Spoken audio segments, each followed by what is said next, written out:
Great Expectations by Charles Dickens. Chapter 28. It was clear that I must repair to our town next day, and in the first flow of my repentance it was equally clear that I must stay at Joe's. But when I had secured my box-place by tomorrow's coach, and had been down to Mr. Pocket's and back, I was not by any means convinced on the last point, and began to invent reasons and make excuses for putting up at the Blue Boar. I should be an inconvenience at Joe's, I was not expected, and my bed would not be ready. I should be too far off from Miss Havisham's, and she was exacting and mightn't like it. All other swindlers upon earth are nothing to the self-swindlers, and with such pretences did I cheat myself. Surely a curious thing, that I should innocently take a bad half-crown of somebody else's manufacturer, is reasonable enough, but that I should knowingly reckon the spurious coin of my own make as good money.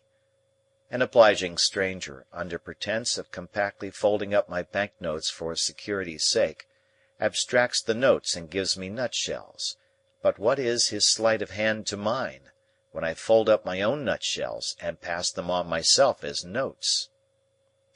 Having settled that I must go to the Blue Boar, my mind was much disturbed by indecision whether or not to take the Avenger. It was tempting to think of that expensive mercenary publicly airing his boots in the archway of the Blue Boar's posting-yard. It was almost solemn to imagine him casually produced in the tailor's shop, and confounding the disrespectful senses of Trabb's boy.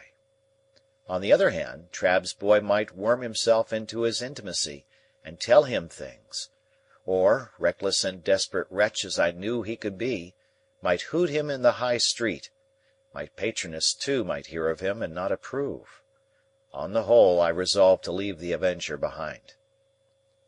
It was the afternoon coach by which I had taken my place, and as winter had now come round, I should not arrive at my destination until 2 or 3 hours after dark. Our time of starting from the Cross Keys was 2 o'clock. I arrived on the ground with a quarter of an hour to spare, attended by the Avenger, if I may connect that expression with one who has never attended on me if he could possibly help it.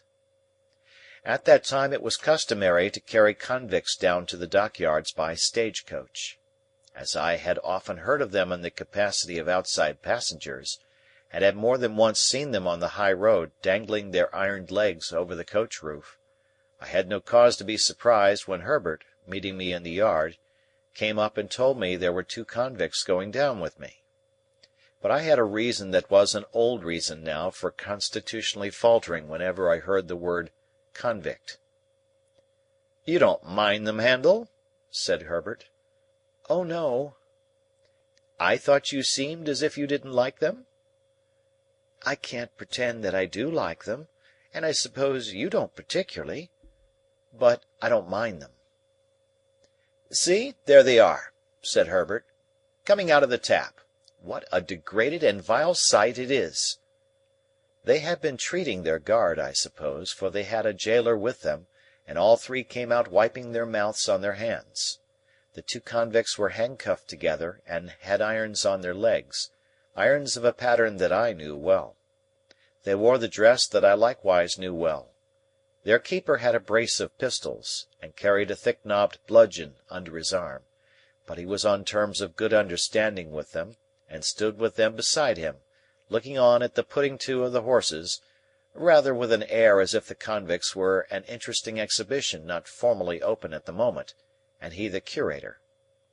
One was a taller and stouter man than the other, and appeared as a matter of course, according to the mysterious ways of the world, both convict and free, to have had allotted to him the smaller suit of clothes.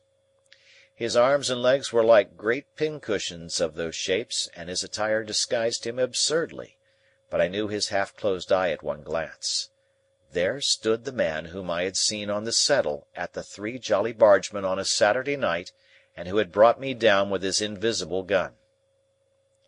It was easy to make sure that as yet he knew me no more than if he had never seen me in his life.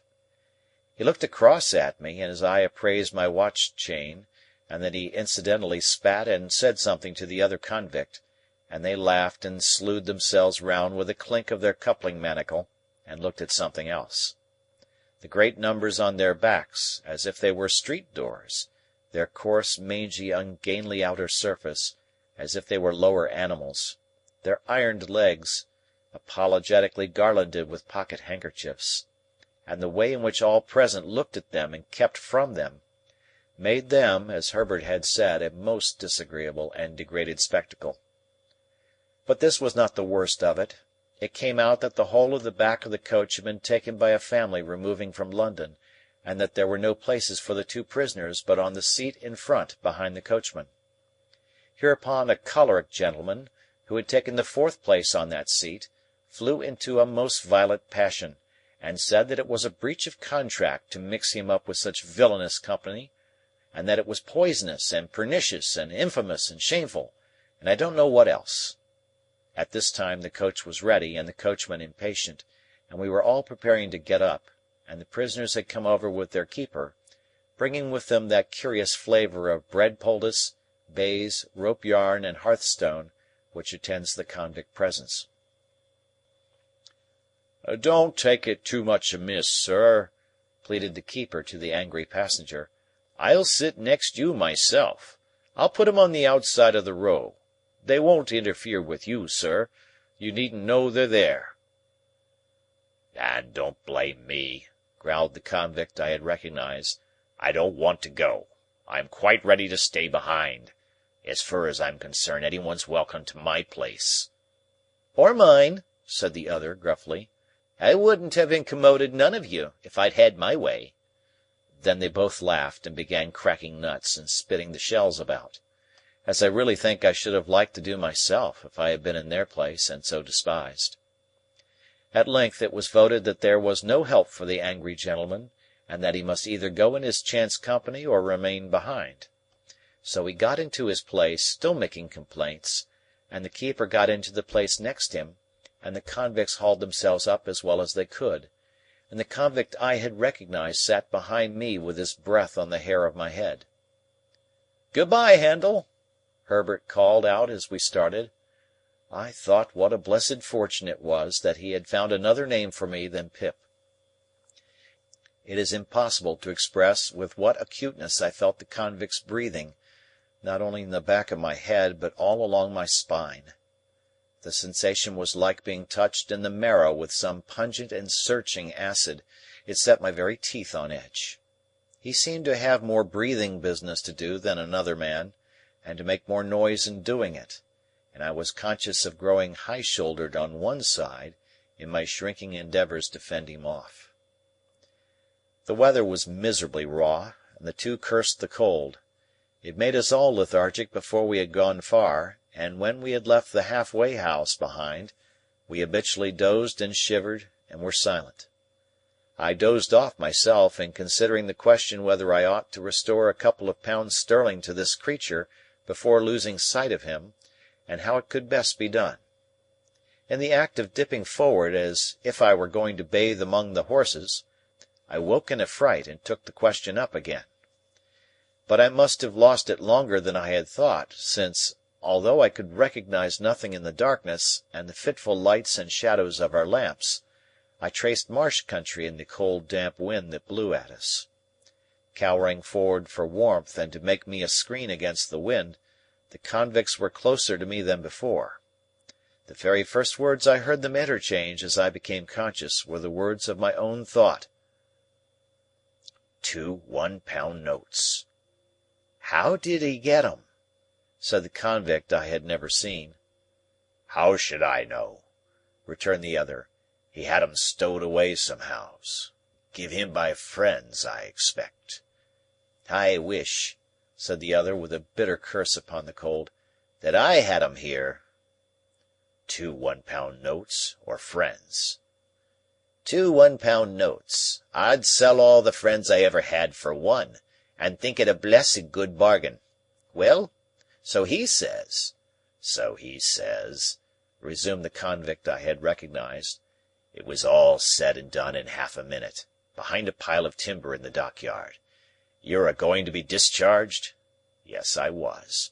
Would I find out that boy that had fed him and kept his secret, and give him them 2 1-pound notes?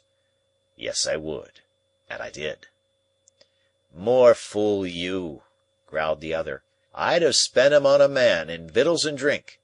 He must have been a green one. Mean to say he knowed nothing o' you?" "Not a ha'porth. Different gangs and different ships. He was tried again for prison breaking, and he got made a lifer." "And was that honour the only time you worked out, in this part of the country?" "The only time." "What might have been your opinion of the place?" "A most beastly place. Mudbank, mist.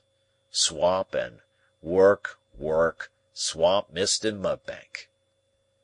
They both execrated the place in very strong language, and gradually growled themselves out, and had nothing left to say.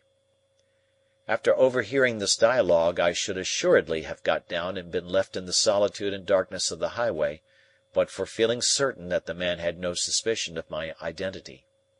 Indeed, I was not only so changed in the course of nature, but so differently dressed and so differently circumstanced, that it was not at all likely he could have known me without accidental help.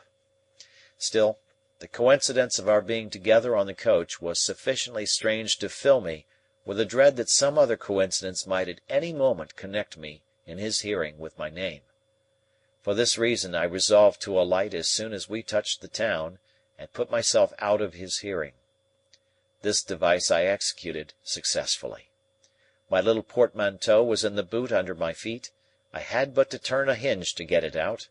I threw it down before me, got down after it, and was left at the first lamp on the first stones of the town pavement. As to the convicts, they went their way with the coach, and I knew at what point they would be spirited off to the river. In my fancy, I saw the boat with its convict crew waiting for them at the slime-washed stairs, again heard the gruff, "Give way, you!" like an order to dogs, again saw the wicked Noah's Ark lying out on the black water. I could not have said what I was afraid of, for my fear was altogether undefined and vague, but there was great fear upon me. As I walked on to the hotel, I felt that a dread, much exceeding the mere apprehension of a painful or disagreeable recognition, made me tremble. I am confident that it took no distinctness of shape, and that it was the revival for a few minutes of the terror of childhood. The coffee-room at the Blue Boar was empty, and I had not only ordered my dinner there, but had sat down to it, before the waiter knew me. As soon as he had apologized for the remissness of his memory, he asked me if he should send boots for Mr. Pumblechook. "No," said I, "certainly not." The waiter, it was he who had brought up the great remonstrance from the commercials, on the day wherein I was bound, appeared surprised, and took the earliest opportunity of putting a dirty old copy of a local newspaper so directly in my way that I took it up and read this paragraph: "Our readers will learn, not altogether without interest, in reference to the recent romantic rise in fortune of a young artificer in iron of this neighbourhood (what a theme, by the way, for the magic pen of our as yet not universally acknowledged townsman Tooby, the poet of our columns), that the youth's earliest patron, companion, and friend was a highly respected individual not entirely unconnected with the corn and seed trade, and whose eminently convenient and commodious business premises are situate within 100 miles of the High Street. It is not wholly irrespective of our personal feelings that we record him as the mentor of our young Telemachus, for it is good to know that our town produced the founder of the latter's fortunes. Does the thought-contracted brow of the local sage, or the lustrous eye of local beauty, inquire whose fortunes? We believe that Quintin Matsis was the blacksmith of Antwerp. I enter a conviction, based upon large experience, that if in the days of my prosperity I had gone to the North Pole, I should have met somebody there, wandering Esquimaux or civilized man, who would have told me that Pumblechook was my earliest patron and the founder of my fortunes. End of chapter.